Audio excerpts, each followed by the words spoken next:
Hello, everybody, and welcome to the Level Up Corner podcast. My name is Travis alongside Kyle and Sherry, and today we are going to be doing a tier list, aka what people do when they run out of content or they just need to come up with a quick episode. But luckily for everybody who is watching, we haven't run out of content. We just I thought it think would be this is fun. prime content.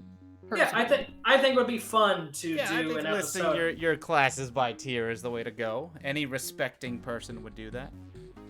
And for the record, this will be a two-part episode. This will be episodes 4 and 5. So if you're just listening to episode 5 and wondering why we're starting with Paladin or Ranger or whatever, or wherever we decide to take the break, then, well, just start here. This would be a But great you're place. listening to this, so that's irrelevant. Well, you You're never doing know. it right. Exactly. But, so when we're coming up with our tier lists, how is everybody coming up with their tier lists? Like for me, it's all subjective, and like I don't have a lot of experience. I'm not basing it on power. I'm just basing it on how I can role play it, if I played the character before, if I enjoy it, what can I get, how can I get the most out of it? Like that's how I'm basing my character and how I'm basing my tier list. But what about you, Sherry? How are you basing your tier list? I've come up with a complex algorithm where each aspect gets weighted a little bit differently depending on my research. But no, seriously. Okay, so I'm ranking it by power. If I kind of know about the power rankings, some of these I don't really. And when you bring into subclass, things can get kind of complicated. So I'm doing my best with power rankings. Also, tropes. Am I a fan of the stereotypes associated with the class, or do I not really care for them? Um, Combat/RP opportunities. So, how balanced is this class in terms of that? Then, what I have played is probably going to have, oh gosh, what's the word? I'm going to prefer those classes over ones that I haven't played. And then also just what I want to play. So, am I interested in the class at all?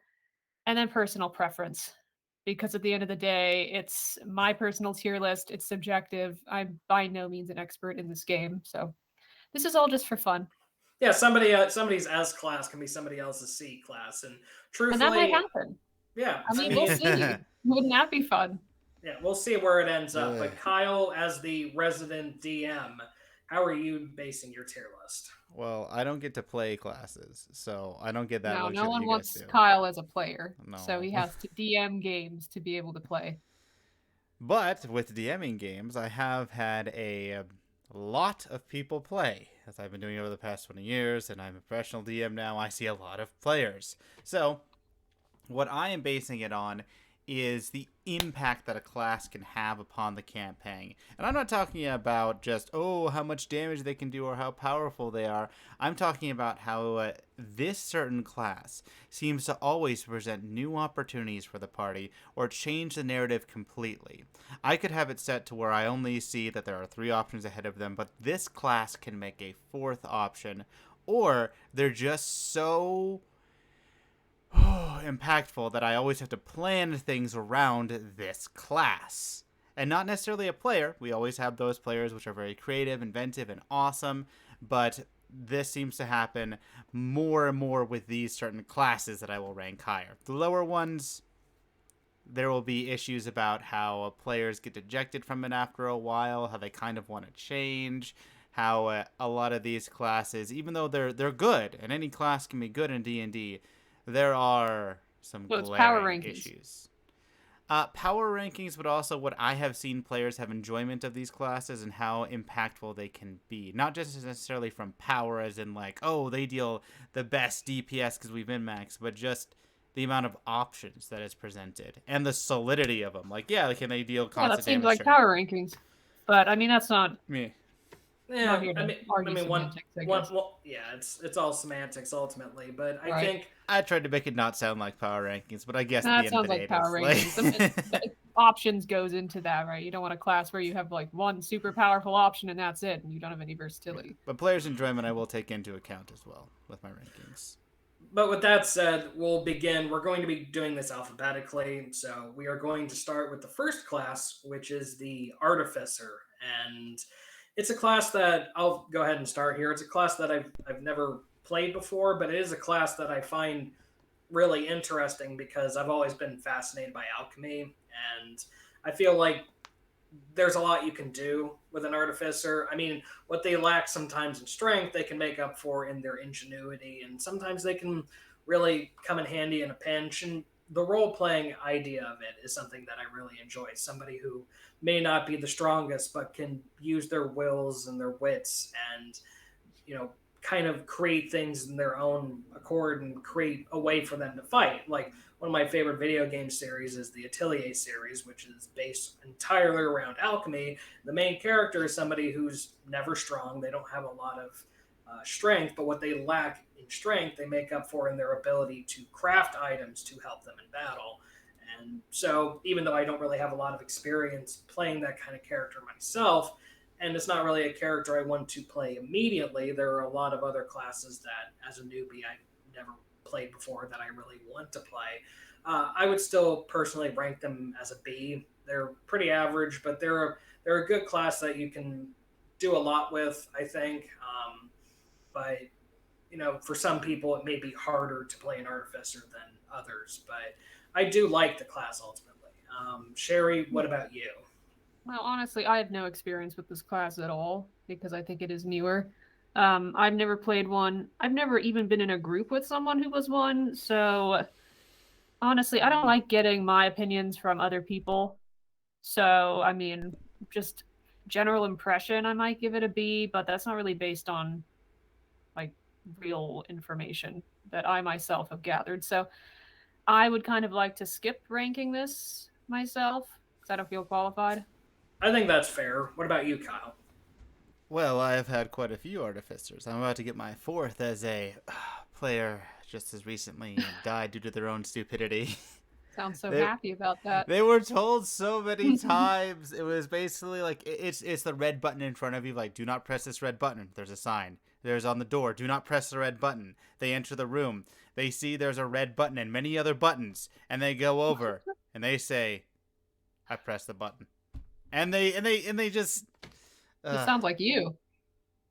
Are you sure? I mean, you gotta know. You gotta know. And these are the players who have like spreadsheets and spend 5 to 10 minutes for opening a door or a box. Like, yeah, but it's a big red button, Kyle. I mean, of course they're gonna push it. They knew what would happen.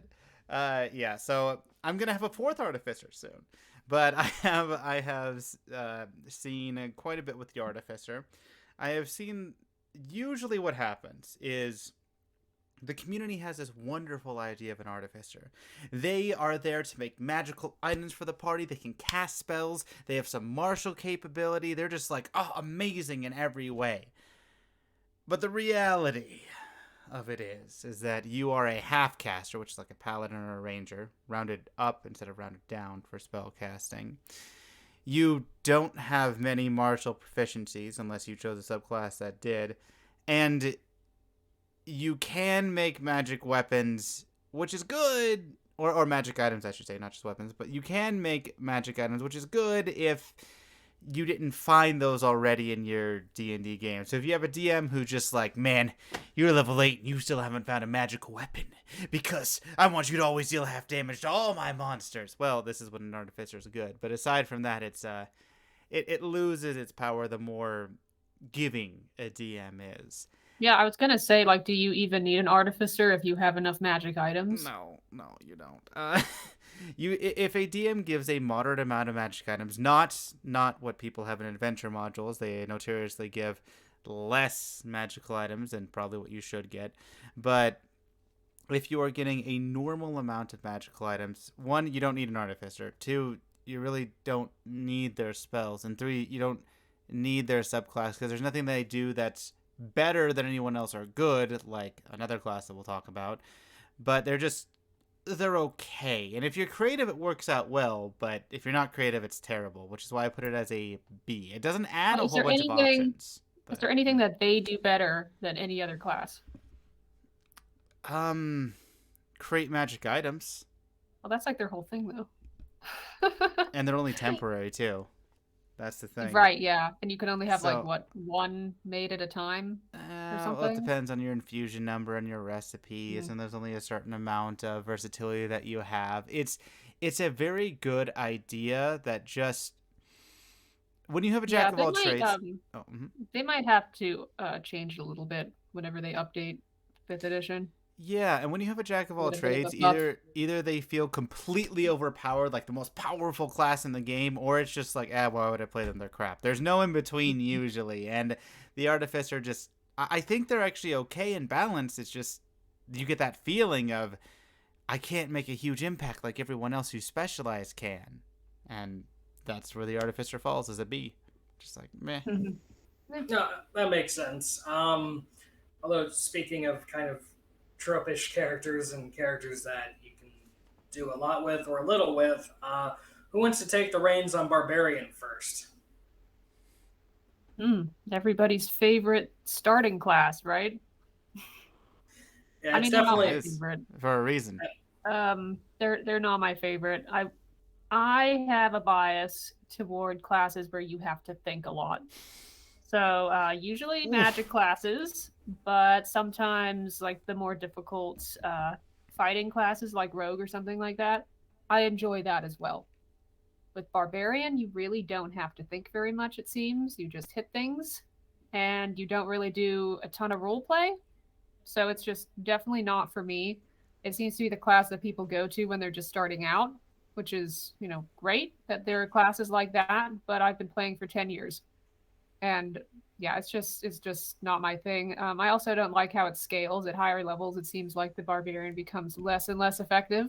So they're great at lower levels and then not good at all at higher levels because they Yeah. don't really get ranged things. And it's like, well, what's going to happen when you're fighting a dragon? Are you going to wait for it to land? And that's the problem Also with going to happen. Barbarian. Yeah, that's the problem with Barbarian. While Artificer, you can still feel like, I maybe have options, even though none of them are good. As a Barbarian, your options are like, hey, can you break it down?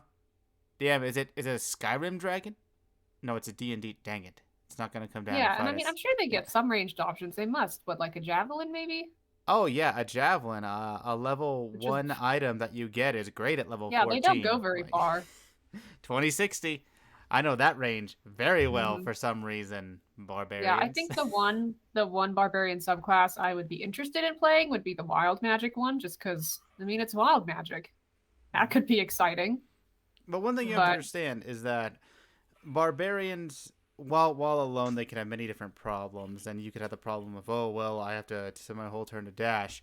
There are ways to supplement it because a barbarian is very good in a small 5x5 foot room where the enemy can't fly away or run away because they can take a lot of damage from their rage, they can dish a lot of damage from melee. But this is where like they have to really rely on their teammates, and their teammates have to get them fly, they have to get them speed, they have to do something else. But again, it's your teammates doing it, not you. And while you can be okay, it's also dependent upon the DM. DM, did you give me a javelin of returning or a javelin of gotcha where it latches into the creature and you can pull it down? I mean, it's all dependent upon others too to make it good. And that's the problem that I found with any argument stating that a barbarian is still useful later on, is it's useful under the caveat of someone else's will rather than your own. I think it is the kind of character that is dependent on the campaign and what kind of campaign you're playing. Like if you're Mm-hmm. literally just crawling along a dungeon and you're in this small enclosed space and you're not really going into these wide open areas, then I can see the benefit there. Like you were saying, Sherry. oh, well, I mean, aren't all classes dependent on others? That's the whole point of the game. Like True. it's a team game. But to the amount of dependency that a barbarian requires to be functional later on is extensive comparatively. Roleplay, it could actually be very good. You could do the Durham barbarian roleplay, but you could go with a brutish person who goes in and says like, well, why don't they do this? Simple custom. And like, why do they care about who owns enough money? If this person is in charge, if is indebted, or you become indebted to them, and you have your life under their wills, why don't you fight them for it? Like, why don't you be free? And it kind of has a lot of other questions that you could put in that people didn't think of, and you can have that outsider perspective, which is nice to have in a campaign. That's actually how I've seen them have the most impact, is that type of role playing. Yeah, and I've seen the type too where they take the beast from X-Men and they have like the really smart barbarian, the person that hits really hard but is also very smart and well read and understands things and understands strategy. And it's all player dependent, but ultimately it's a starter class that a lot of people who've never played D&D before just want to do a dungeon crawl, don't want to really, you know, role play all that much. I mean, you can, but you know, a lot of the new players, when you go to like the standard classes, you go your rogue, your magic user, your healer, your barbarian, like usually like those are the classes that you think of. But for me personally, it's not really a class that I want to play because I feel like there are other classes that kind of fit that role well but do it better. So for me, I put it as a C. But if somebody Same, loves same. playing, if somebody loves playing a barbarian, by all means, I'm not here to crap all over somebody who, you know, they had a great campaign playing as a barbarian. You know, there are a Yeah, lot and of maybe you're doing it better than we are. Like yeah, maybe we're just inept when it comes to no, barbarians. and it's all subjective ultimately. Is that I mean, you can do a lot with it, but it's all player dependent. But speaking of a Yeah, I class also that gave it a C. yeah, What about but you, Kyle? I gave it he a gave it C as yeah. well. You gave it a what? A C, because again, you're A saying C. it's all player dependent, and I give mine based on classes in general from what I've seen, rather than that one specific player who's good. It's like, no, this is as a class, it generally is C. Oh, I know. It's just that I could see the tales of this barbarian that they played and how awesome they were. So Yeah, no, and like I said, it's everybody's different, that's how it goes. but a class that you can really have a lot of fun with, though, if you can get into the trope side of it as well. Up next is the bard, which is a class that a lot The of best people, class in the game. a lot of people Right. love bards. I But who mean, who doesn't went? love music and dancing Uh, and performing and poetry and stories? Oh, there's so much I'm more to him too. Like there's no end to it. Well, Well, they could yeah, do there's magic and the fight. well, there's magic too. But while there's the trope of the oh lamp will seduce you type bard seducing anything that doesn't even move, there's also any way that you could play a bard. Like I have a bard currently who is an immense charlatan who cannot be sincere. It's just not in his nature. So anything he does is always this double-sided quip to other people, and it is kind of like that evil villain where you'd go about and you'd be like, man, that person's evil and they should get it. But I really am rooting for him and I want to see him go like that.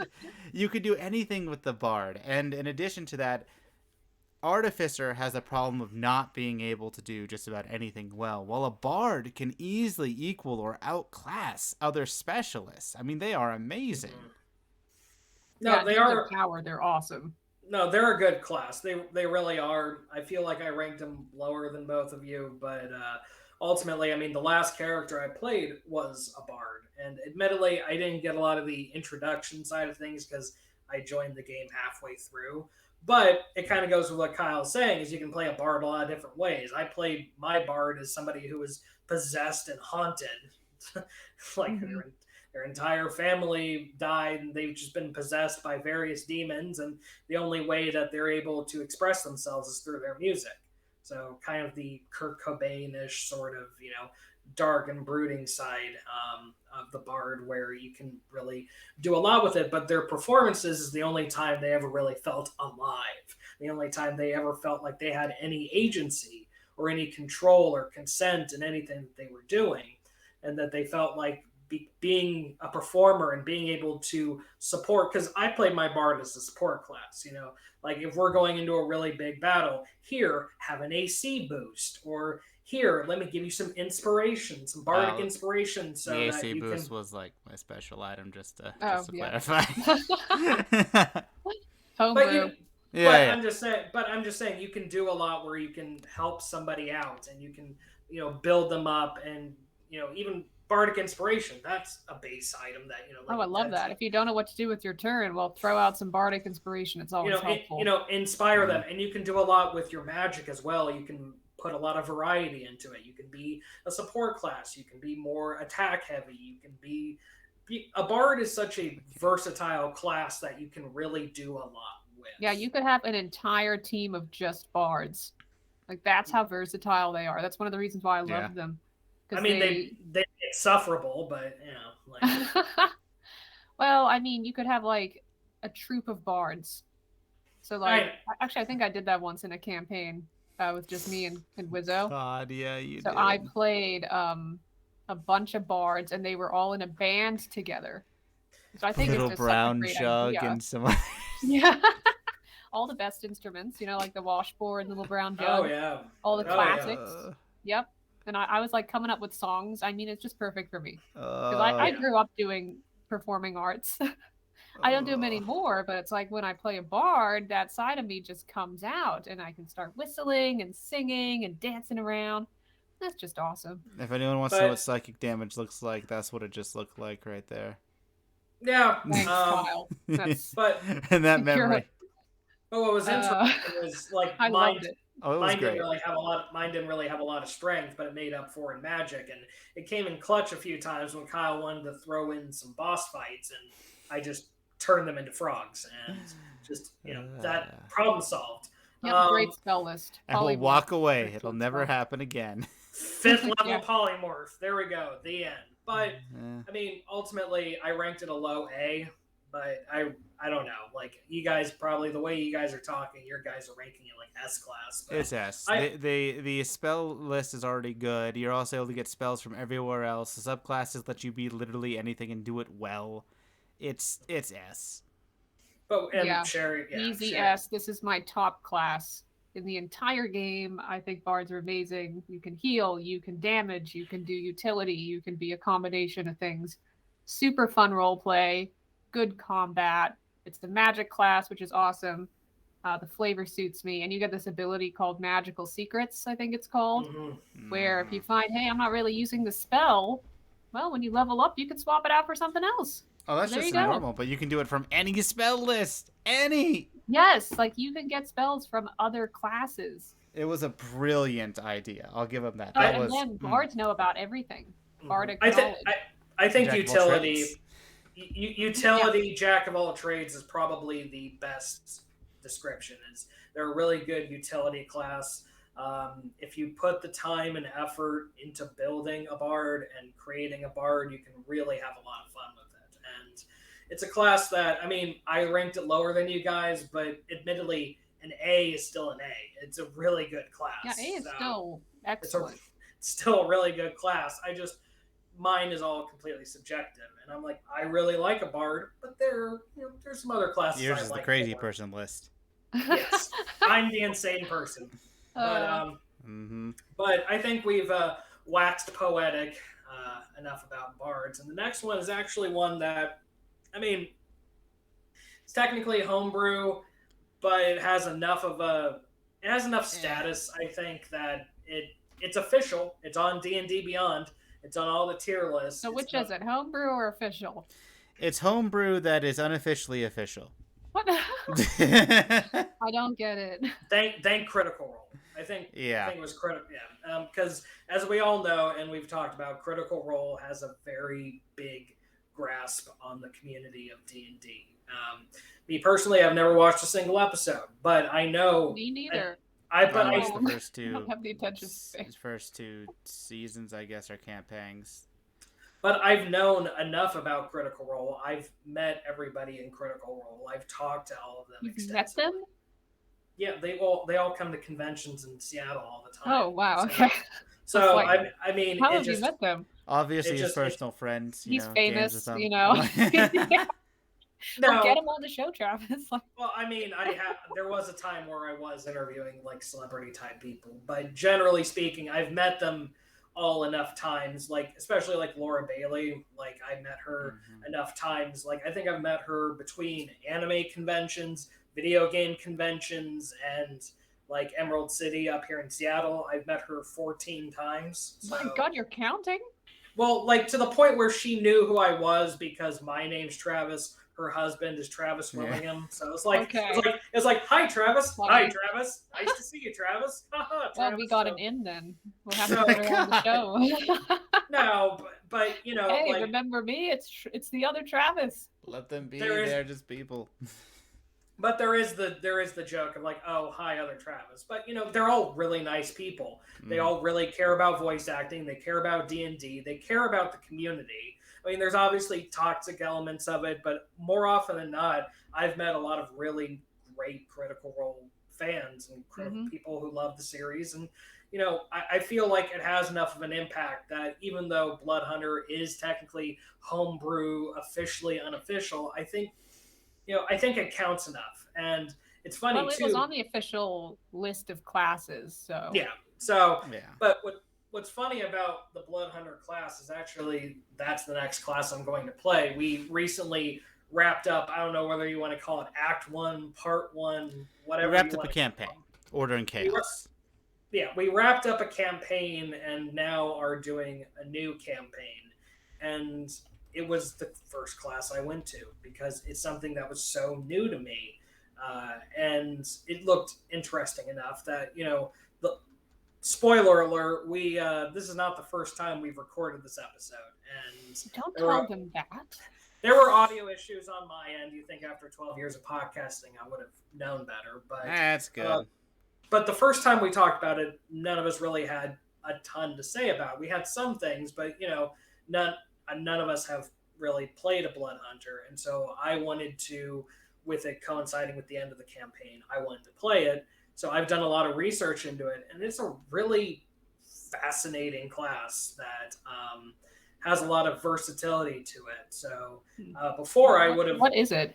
Because I don't know anything about it except you're hunting blood. You use your blood to gain some abilities. Are you like a vampire? Ooh, I want to hunt the blood. Actually, more werewolf, because one of the subclasses that you can do is you can turn into a werewolf. There's a lot of subclasses. Yeah, you can be like a a Wiccan, you can be a mutant. There's a lot of things.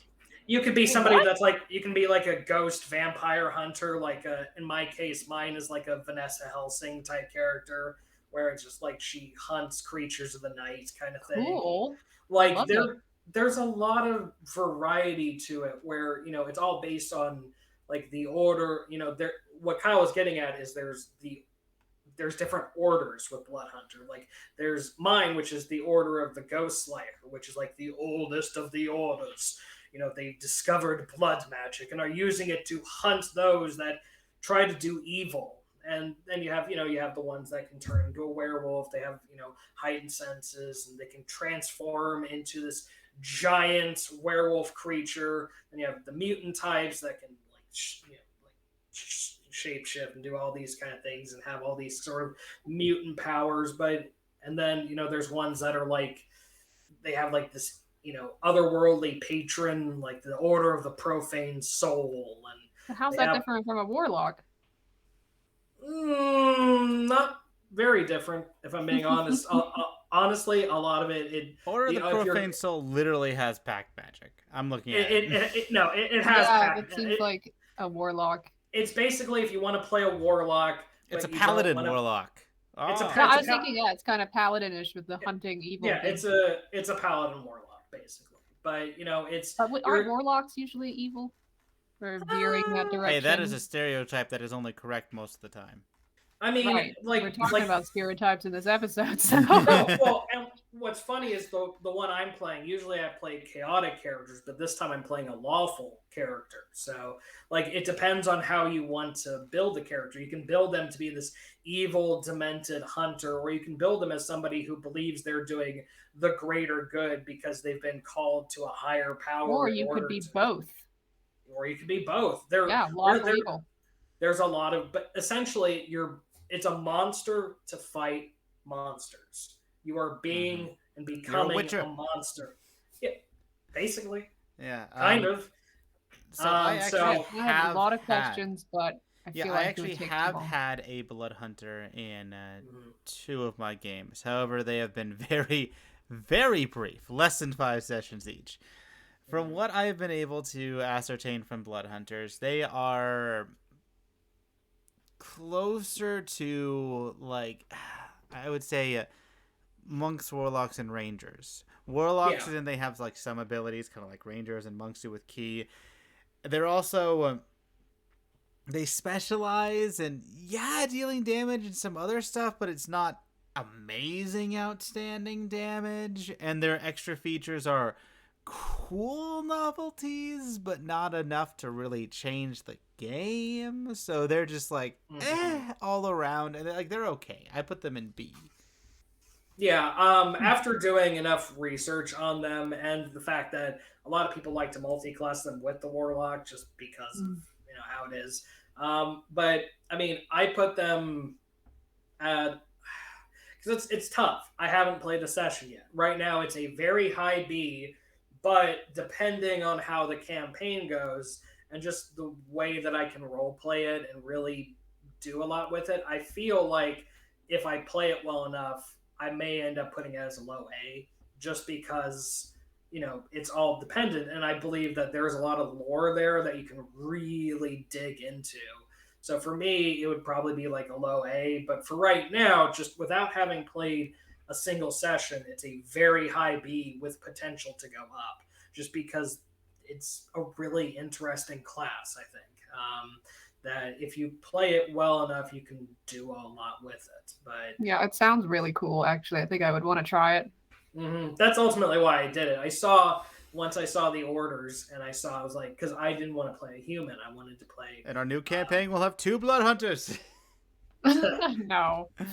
But There could be different I'll blood let hunters. Travis play it. That would Yeah, actually be cool. Like have a pair of blood hunters together. Just be like, brother or sister, we need to kill these things. Yes, and then you go and The you have like Wonder this. Twins. Yeah, you just have like this really cool dynamic. I'd be down for that.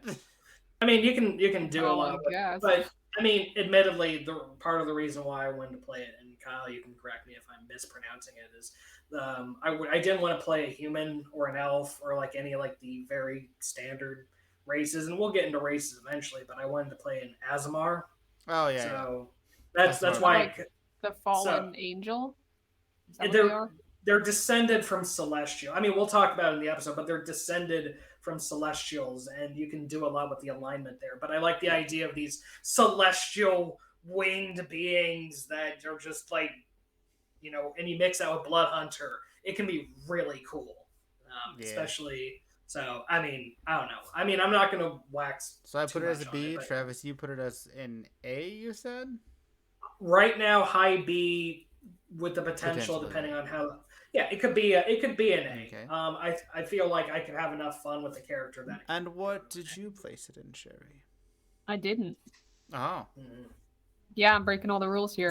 I just rated what I felt like, and the rest, not so much.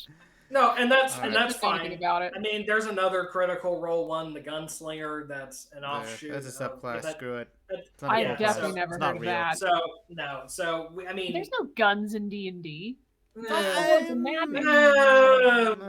Hell, I don't know a lot about D&D, but even I can go, well, actually, but Well, it'd be No, news to depends on me. the I mean, I D&D. thought it was like the medieval era.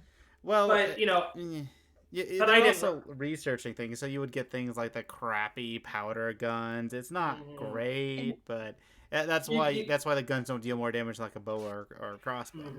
So. Well, is this like official? Are guns official D&D material? Yes, or did they have to yes, add they them? actually are. There's a section in the Technically, DMG. yes, yeah. Same with lasers and space weapons. yes, Okay, well, I'll just take your word for that. That sounds weird. it's campaign dependent. It Like, really if Kyle- is. It would have to be, because that If makes Ki- no if Kyle- sense to me. Yeah, Kyle could do a Firefly campaign if he wanted to, and Yeah, include yeah, lasers and sure. guns. And, if he wanted to, but it's completely dependent. And I mean, I didn't include the Gunslinger because it's like one of those unofficially official. But I feel like Blood Hunter has enough of a presence in the community that it's worth talking about. But the next one is a very popular class, which is the Cleric. The Amen. A. I mean, I ranked an A, so it's. I ranked it TR. S. They're able to do everything. They're able to do it well. You can make an entire class of these individuals, and they'll probably actually fare better than a bard will, because they have the wish spell available to them on chance at level 10.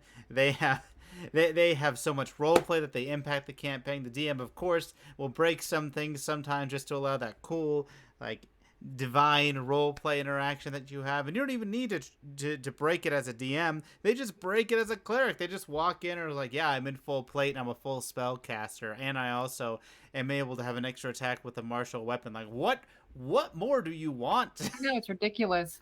And they could be Clerics are anything. incredible.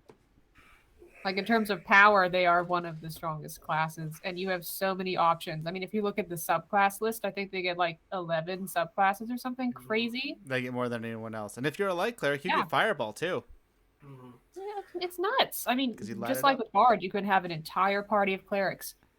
If we're talking objectively yes. Objectively, yes, it's one of the best classes and one of the classes you can do the most with. It's not my favorite class. It's not. I don't think it's the best class. There's one class, two classes that I think are better in terms of like objectively better. I mean, I'm gonna get into like subjective later on when you guys can Yeah, your crucify list me. is like purely subjective. But at the Yours same is like time, conspiracy theory lists over there. but no, but Just because it's a truthfully, theory, Kyle, doesn't mean it can't be true. It's But spoilers for tomorrow's facts. Okay, yeah, exactly. truthfully, I do think if we're going objective, the cleric is one of the best. It's just not a class that I've played or really have a desire to play immediately. But it's all personal preference, and Yeah. it's just that's why for me it's a low A, just because it's a really good class, and from an objective standpoint, I can respect it. But it's just not a class that I personally would want to And one play. thing that I Well, have seen with Cleric is that in order to actually play it well, you need to dive heavy into it. There's no like just tap into it. Like no, if you're a Cleric, you are a Cleric. And I just feel like there are other classes that personally I would want to dive headfirst into. So, but I mean, you guys obviously love the cleric, so I get that. Yeah, I think cleric's great. My one problem with the cleric is that it's so overwhelming, because you do have so many options and there's so many different gods you could worship. So what your cleric looks like, I mean, not even all clerics really heal that much. If you're ever confused, go Paylor. What? If you're ever confused, like what god do I worship as a cleric? Always go Paylor. I mean, you That's have the the default. stereotypical cleric, but there's so much outside of that to say what your average cleric even looks like, I think would be kind of hard. Honestly, I mean, yeah, we all know every cleric worships a god, but beyond that, I mean, there's variety for role playing. So much variety, and I think that can be a bit overwhelming for some players. I think the only thing that turns me off of it personally is the overwhelming side of it. It's like I feel like there are other classes that are similar to a cleric that don't require as much like diving headfirst into it. So it's not that it scares me off or anything. It's not as clear as some of the other classes, unless you're going like traditional healing cleric. I mean, it's like Kyle has 20 years of experience. You have 10. I have 2.5. So, I mean, like, for me, I've only ever played 2 classes. So, it's not really, there are a lot of other classes, going into the third one now. But there are a lot of other, eventually, down the road, if I'm like playing in 10, 15 years, I'll get to a cleric. But it's just not something that's at the top of the list because I want to be able to explore and diversify and kind of understand more about D&D because I haven't really gotten into a lot of the magical classes outside of the bard, which I loved, but that's why it can be kind of daunting for new players because of just how much variety there is to the cleric. So yeah, and you get access to your class's entire spell list as well. So you need to learn all of the spells. It's not like Wizard where you only have spells that you've, written into your spell book. And like Sorcerer or Bard where you have a very limited spell list. You get all of them. Yeah, and we'll get into those later, the big 3 at the end. Luckily, right, yeah. Alphabetically, they all come in contact with one another. So we'll get to those in part 2. But I do think they really are a really good class. Yeah, and another thing I love about Cleric is that you are always useful because you can heal. And most oftentimes you're the main healer. So the rest of the party adores you. And you can deal insane damage. Guiding bolt. Yeah, you can potentially. Yeah, and you can wear plate. I mean, they're just a great all-around class. You'll always be favored to be the person who lives. Because if you go down, probably everyone else is going to go down, so... True. But next one is actually a class that it's my first S class, which blows your guys' mind, but it is the Druid. I love Druids. I think they're a really cool class. You'll learn later on that I really love nature-based classes. So that should give you a wink, Maybe wink, a nudge, nature nudge. cleric. But that's right. Like, who needs a Druid when you have a nature cleric? Gosh, I really can do everything. No, you can, but I really like being one and attuned with nature.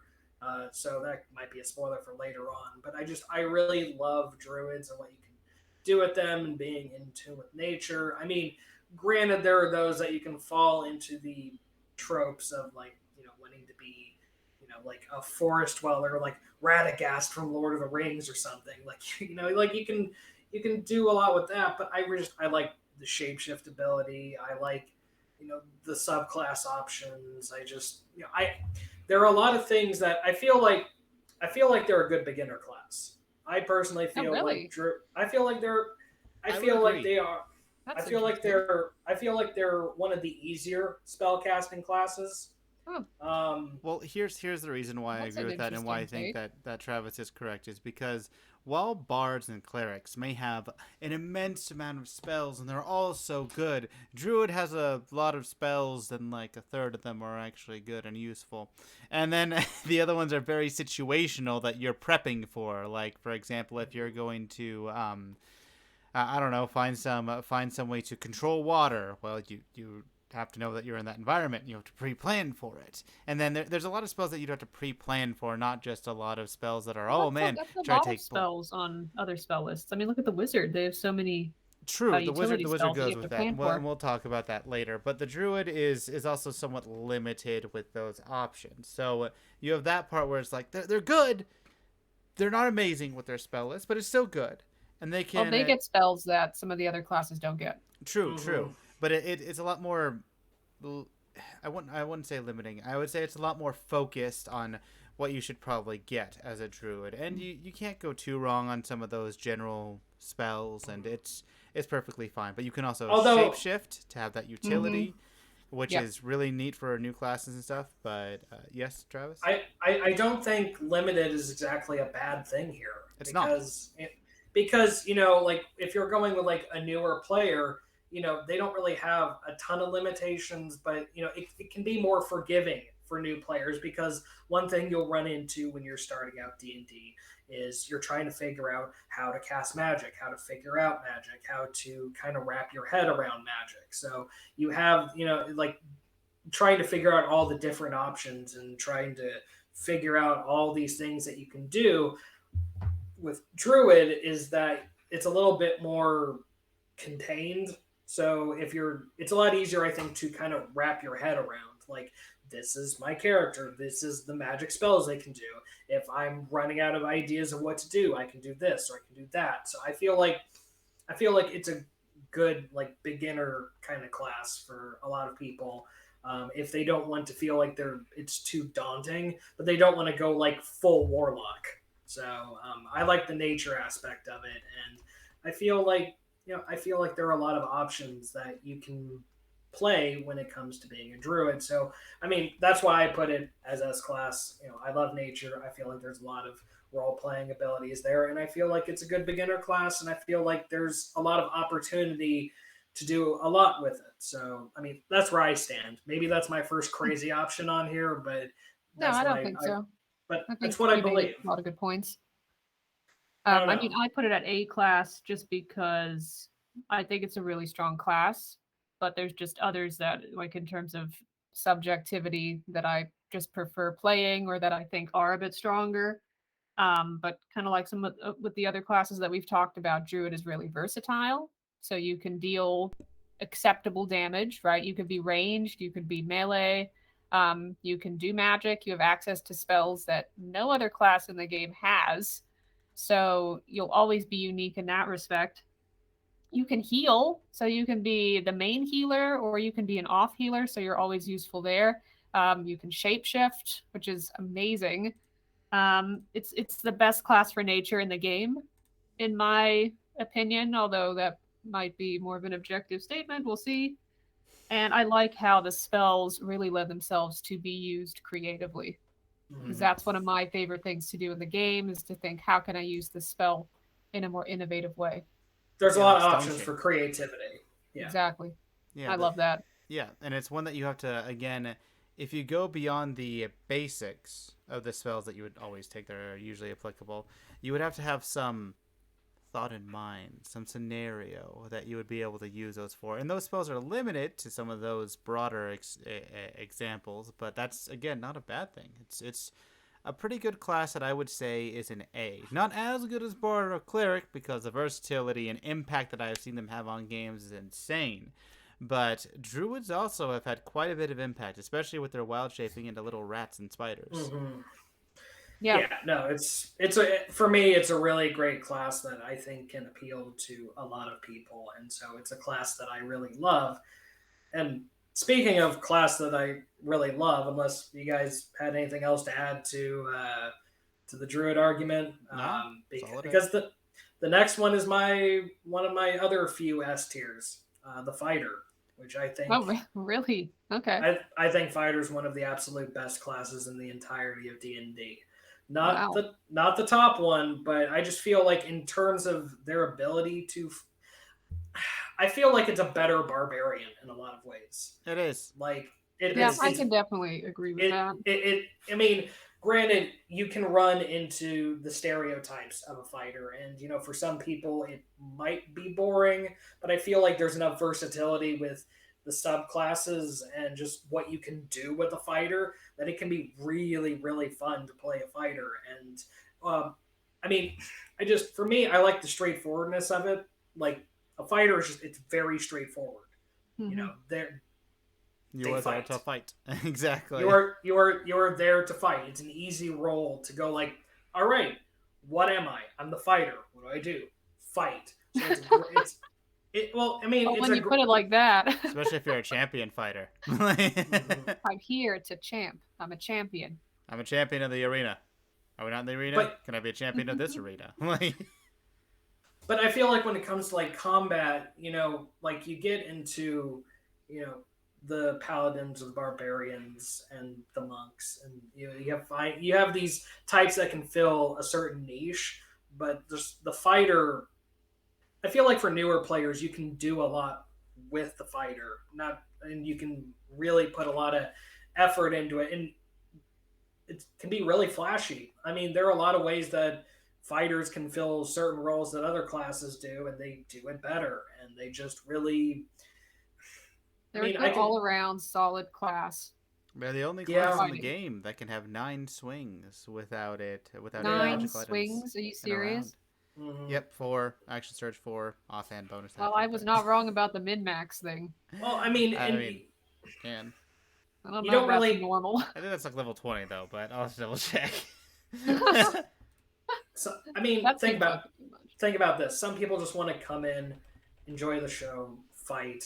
They don't really, they don't want to memorize all the spell blocks. They don't want to try to come up with all these like grand ideas or complex things. They just want to punch things. They just want to fight things. That's the barbarian, though. Yeah, I would say that's more of a barbarian. Although fighter is, it lends itself to being a more intelligent individual, even though you're not necessarily there.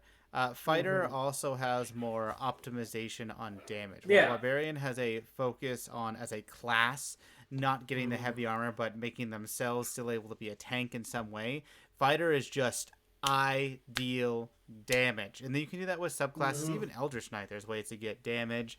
There's many different, I mean, if you're Wizards of the Coast, there's only Fighter and Battlemaster. There's nothing else. But despite what Wizards of the Coast thinks, there are many different ways that you can improve yourself as a fighter. Yeah, in pretty much any archetype, which is awesome. You are just an immense damage dealer constantly. Mm-hmm. Well, I feel like it works out because the barbarians swing, hit, bound, just do that. But with fighter, I feel like you can kind of plan things around where if you have support class people, you have people that aren't at the forefront, if you don't exactly have somebody who can be front and center taking damage, being a sponge, just being at the forefront of that. I mean, there are classes that can do that. The paladin, we'll get into that. The paladin is an absolute beast when it comes to that, and we'll get to that. And I feel like with a fighter, you can really optimize it. I mean, the argument you can make is what kind of Sherry was saying, is you can min-max it to the point where, you can just barrel through things. But I do like the opportunities you can have to do combat in a way that's really interesting and unique. So Mhm. I mean, Yeah. I don't know. I mean, Yeah, like, and as the fighter, you can kind of be more the party leader too. You don't have to yeah. be the person just in the back, not really participating. You could be the one organizing like all of the different battlefield tactics. Mhm. You know, you could be more of a leader, a more intelligent type of fighter if you want to be. So I think it also kind of lends itself to more experienced players, The which strength is of something I don't really see with the barbarian. Yep, the strength of the fighter is in its simplicity. One thing that I've seen even, and I was astounded with even in like first edition when playing it, is that the fighter is some of the most thought-invoking class because you yourself have nothing. So therefore, you have to look to what other options you have. You get a general gist of what your party members have. You're able to look at the environment, the tactics being put out, aside from yourself, because yourself is basic. You just click that one button the entire time. So you Mhm. start to look at other things to do, while a wizard just is constantly, and they're both looking around, just wait. Oh, they move 5 feet. Well, Yeah. now all my plans are ruined. Yeah. So, But I mean, yeah. yeah. There's all really just, I mean, whether you're protecting somebody, you're dueling somebody, you're using a two-handed weapon. I mean, one of the things that kind of pushed it above a lot of the other ones is, I mean, I like the idea of blind fighting. Like, I love that. It's like, oh, I'm gonna throw smoke at you. Like you still can knock somebody out, and just you can kind of intercept an attack as they're coming in. It's just, I like the, I don't want to say finesse, but I like You the like finesse. the feel of fighter, the flavor. It's satisfying. I feel like fighter is one of the most satisfying classes in terms of just pure combat. Well, Yeah. if you get to swing 9 times around, I think that would be very satisfying. It's satisfying. Yeah. It's solid. Its action surge is broken. It by Is itself it is able confirmed to. 9 times? What? Yeah. Oh, Is it confirmed 9 times? Did you At- look that up? at level 20, yeah, you could. But Really? yeah, at level 20, There's only 6 seconds in a round. you Mhm. just and So then you're you just swinging take that one and second a breath. half time. No, that's wrong math. I don't know. One Hey, and a if there's third times spinach per that round, second, Sherry, they're good. I But think. no, I would put them a solid One and A a half because times. they most of the time are the clutch people in the fight. They will end up dealing a lot of damage, tanking a lot of damage. If you have a fighter in your group, you have a solid member that will always contribute. Even if something's ranged, they have a bit of intelligence, and if therefore, even if they are strength based, brought a bow and are able to do Mhm. something. Well, what They if have- you rank them? I rank them as an A. An A? Mhm. Okay. What I about you, said solid Sherry? A. Well, I think objectively, like power rankings wise, they'd probably be an A. But just in terms of classes that I'm interested in, fighter isn't one that really catches my attention, so I put it at a B. I get that. I mean, like, I'm not going to argue that too. It's all player dependent, and it just depends Exactly. on, like, I feel like where barbarian, like Kyle brought up the example of get down here so I can hit you. Yeah. With fighter, it's like I'm gonna make you come down here. Yeah, and Yeah. the fighter actually probably has ranged options, so They do have a lot of ranged options. That's why I said they Yeah. actually carry a bow. Like They carry a bow Smart. and they have a lot of options. it makes sense. I mean, my favorite is when a fighter has a bag of holding and they go to a town and there's some stupid scenario like, oh, there's some goblins coming at the town or something. And the fighter's like, wait, it's Christmas. What do you mean? How many people do we have? Well, we have 50 villagers. All right, I have 70 different weapons. So let me they just start pulling it Yeah. out. and they move so darn fast. They'll find the one that they need in like a second. Oh, yeah. Mhm. But I'm thinking here, right now is kind of the halfway point. Do we want to go one more, or do we want to stop here? Let's go one and more. Go? One more. All right. Well, Yeah, I think we could do one more. I feel like that's funny because I made the joke about starting with Paladin. Yeah, exactly. Oh, we're Part on two. Paladin? No, next next is one's Monk. next is Monk, which is Oh, okay. So we're gonna start with Paladin in the next episode. Yeah, which yeah. is funny because I had made the joke that we would start with Paladin in part 2. So, ironically enough, yes, we are going to be starting with Paladin in part 2, but the last one for part 1 here is the Monk, which Great class. Oh, you guys go ahead first. Well, I mean, are you tired of weapons? Lugging around that big heavy bag of weapons? Do you just want your body to be a weapon? then play the monk. That's your pitch. All right, I have a bit better pitch at least for monk. Monk is: do you want to have a versatile off-tank, mobile scout, potential stealthy scout actually, instead of just a clunky one? Or do you want to have someone who can deal an insane amount of damage and add a lot of adverse conditions to your enemies, and potentially heal the team? If so, this is the monk. TLDR, they don't do anything extraordinarily well.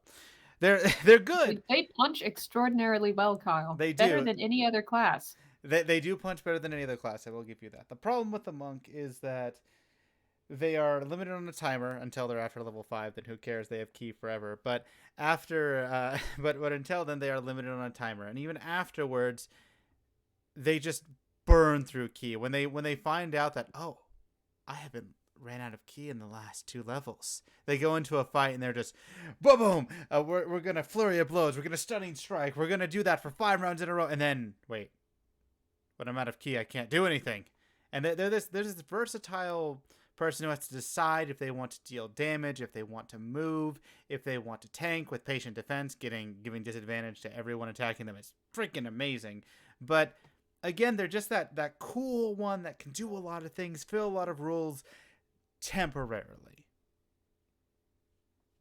Yeah, I guess. Okay. I mean, I don't know a whole ton about Monk, honestly. I haven't really played Monk, but it's a class that I would like to play. I think it sounds really cool, and I like that it's different than the norm. And I think you can also be like a samurai or something. That's fighter. Yeah. Fighter, samurai. Actually, no. As a monk, you could be a kensai. Yeah, that's what I meant. So yeah. But so that's cool. I mean, it's tough because I really like just the. Okay, I'll say this: the monk is the only class that can beat your ass naked. They don't need. They don't need anything. They can literally be. That's what I'm saying. They can be completely. Well, okay, spellcasters can. Yeah. Like. Okay, sure, but you could also like blow them over with like just a touch of your finger. I mean, we'll get there, but I'm just saying, monks can kill you. They can kill you with their bare hands. They can kill you with your bare hands if they have. I mean, there is. I agree with Kyle. I agree with Kyle on the downsides. You know, they're the timer, the limited. I agree with that. That's why I put them at A, is because I feel like fighter and monk kind of. I don't want to say go hand in hand, but there's some similarities there in terms of like what people would choose, like in terms of like pure attack class types. But for me, I prefer the versatility of the fighter over the monk. But I believe that the monk is just a really cool class. That it's like you want to punch something really, really hard and do a lot of damage and just like walk out there. No armor, nothing. Just cool. Hi, what's up? I'm Saitama from One Punch Man. Boom. Yeah. So I think they're a really cool class in that sense, but they are limited to essentially, they're limited based on what them as a class can do.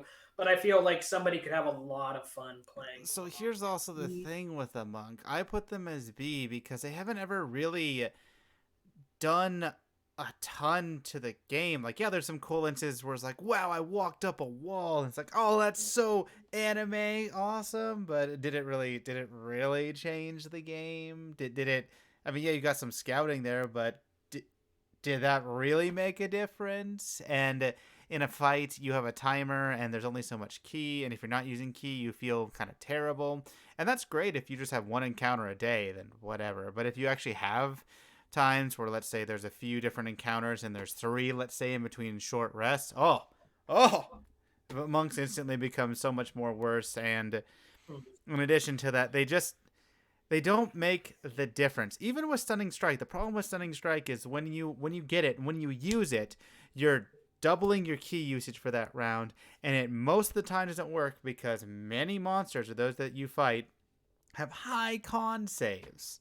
So it's not likely to work. You're wasting an extra round of ki, and if it does work, it's great. You just completely have broken everything. But it just there are so many ifs and gambles, and it's just not as consistent as the fighter, and that's why I put it in B, because it do what you think it should, like Artificer. Yeah, I mean, I think Monk has such cool flavors, like such cool roleplay potential. It's a class that I want to play more of, but I'm struggling to think of a time where a monk would be a necessity in a party structure. I feel like you could definitely pick other classes over monk, like fighter, for example, or paladin or something like that.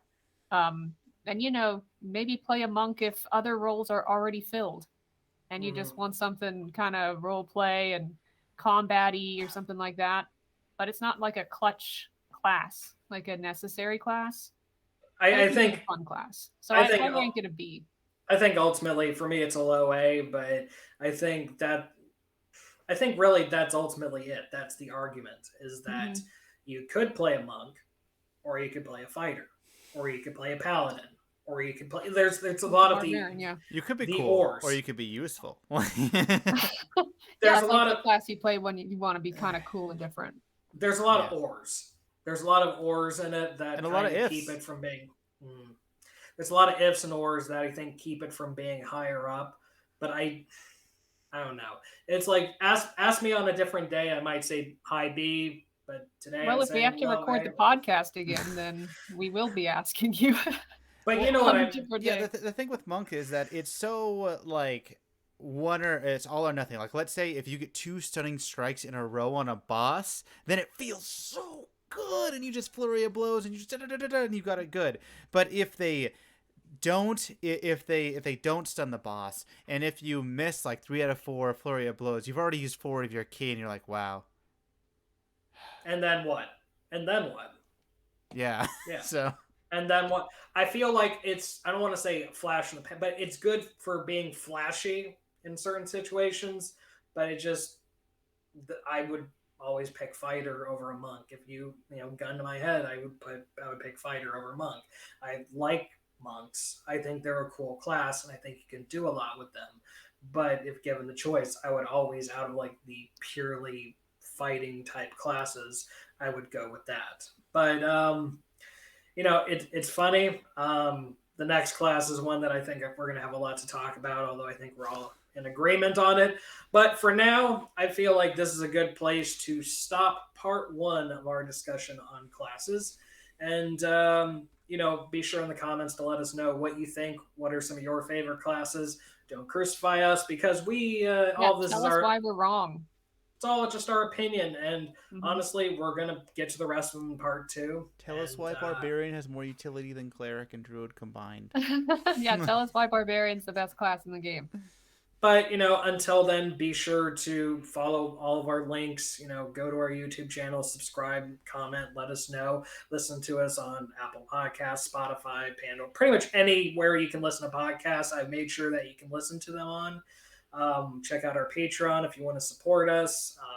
Check out the website for articles, or hire Kyle to be your DM. There's a lot of different options there. And watch us on Twitch. And he's pretty okay. I mean, I'm not gonna tell you he's the best DM ever, but he's pretty okay. Harsh. Wow.